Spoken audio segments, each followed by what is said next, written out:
So this is a lot of content, and I'm very hopeful that we're going to get through it in 15 minutes. So my name is Brittany Istenes, and I am from the Fannie Mae Open Source Program Office.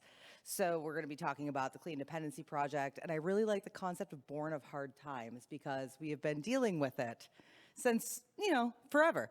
So a little bit about me. I am a Temple University graduate. I graduated with my degree in education. I actually used to teach children, 4th and 5th graders. Really fun stuff. I'm the Open Source Program Office Strategist at Fannie Mae. And I am, this is going to sound crazy, but I do a lot of stuff. So I am a steering committee member for the To-Do group, which is incredible. I am now officially a member of InnerSource Commons, which just happened like a week ago, which is really exciting.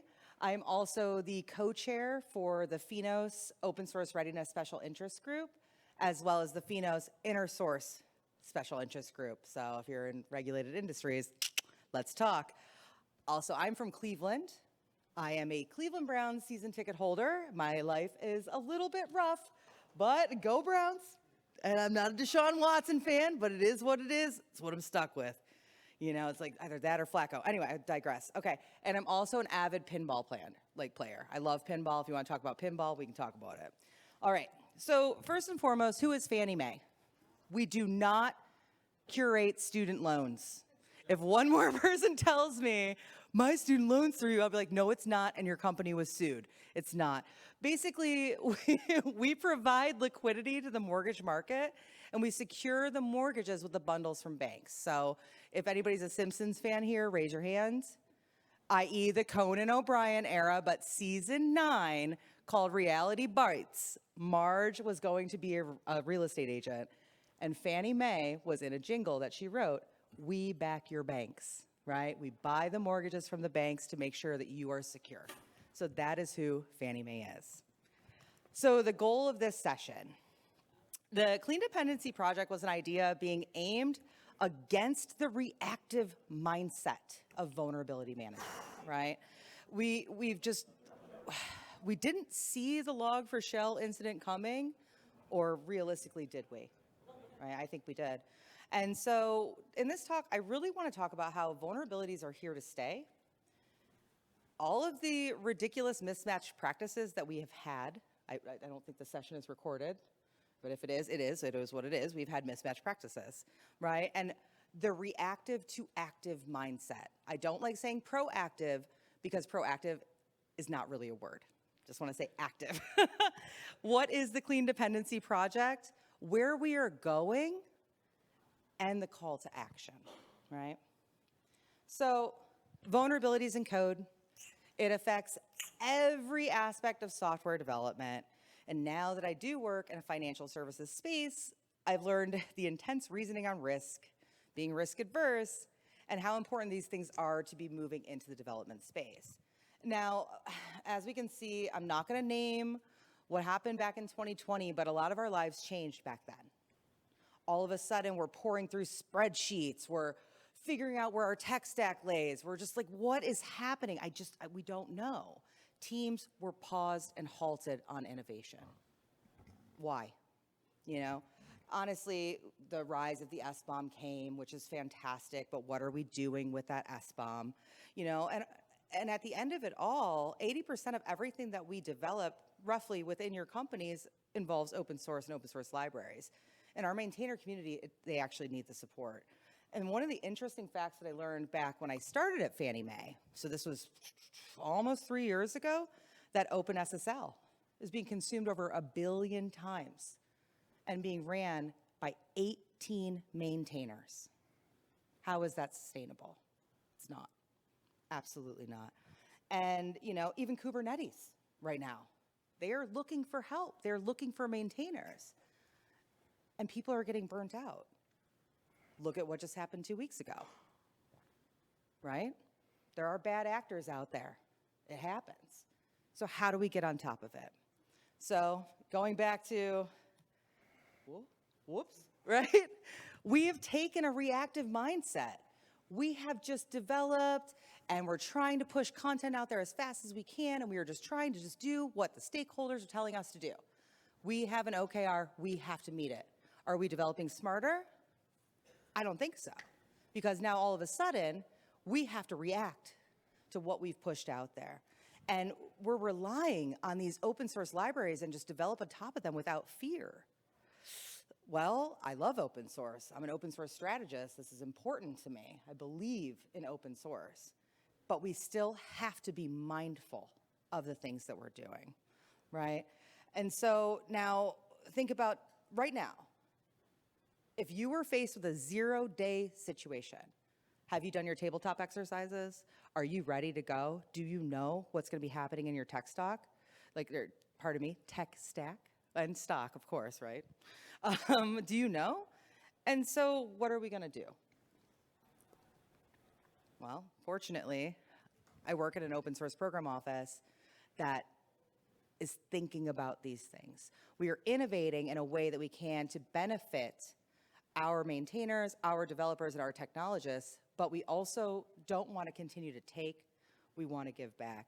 And we want, as an OSPO, to be prepared for these sort of situations, whether it be education, stakeholder buy-in, development standards, and also creating curated libraries.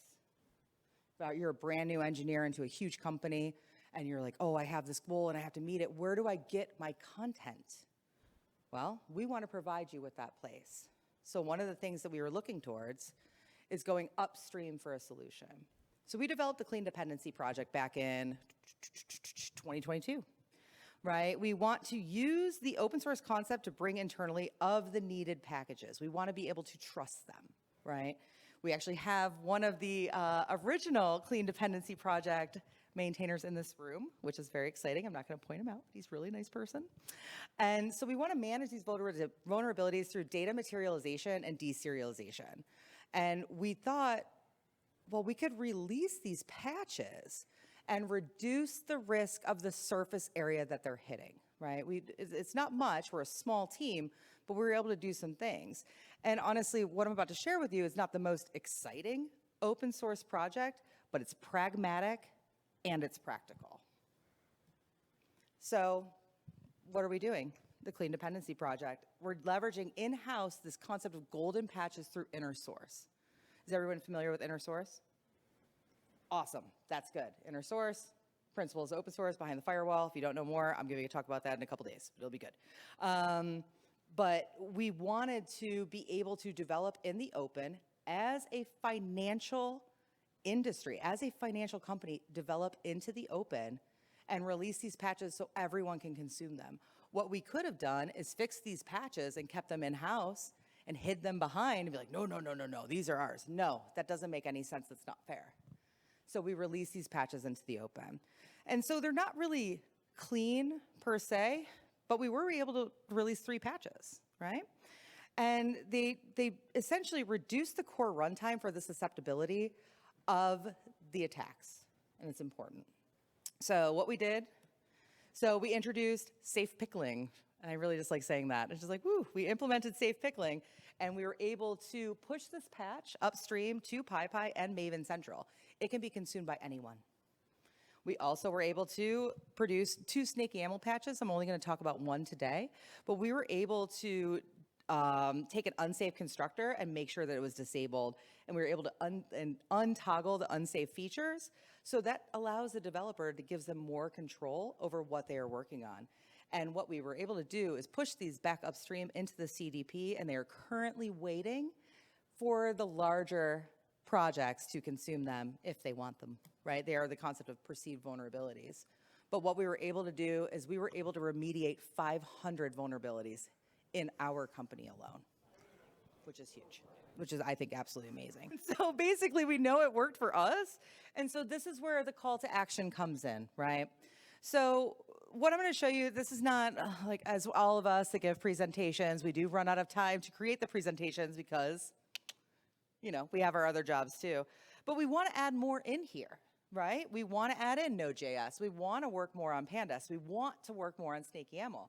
These are the things that we need to do. And how are we going to do it? So basically, what's next?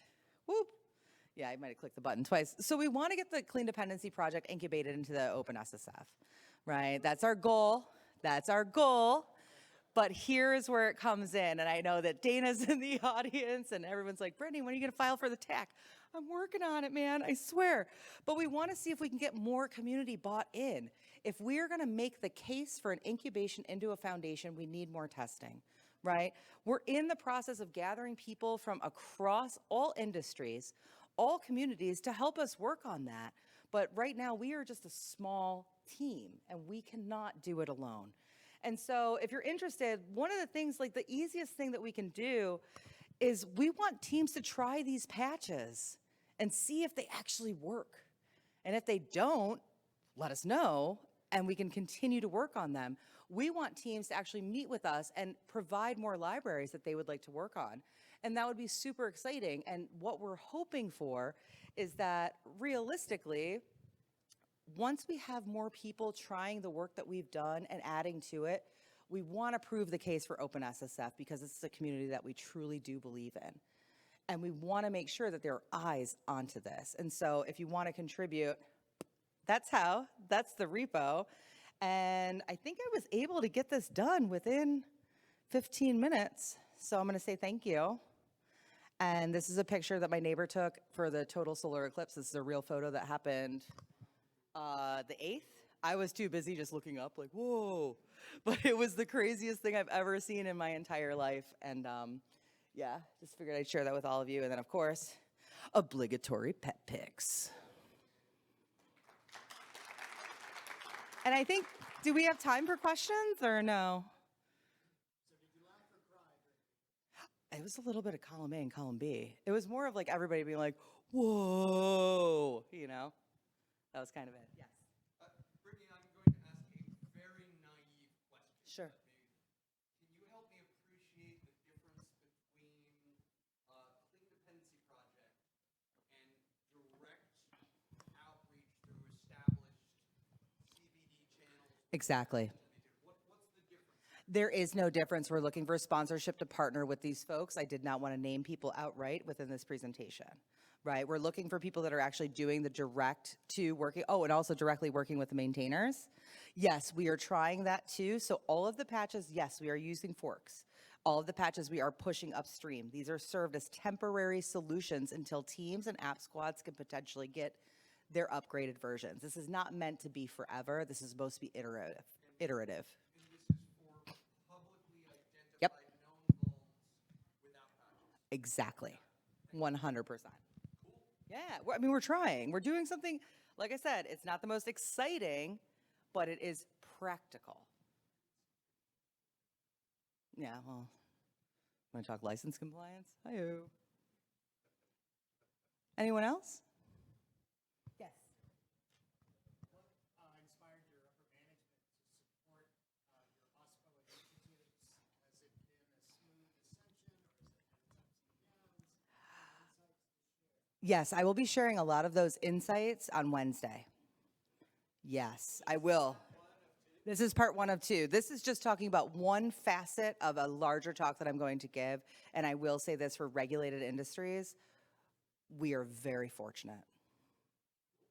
Very fortunate. People like what we're doing because we're doing things the right way. Good corporate citizenship is the way to exist in this space. Anyone else?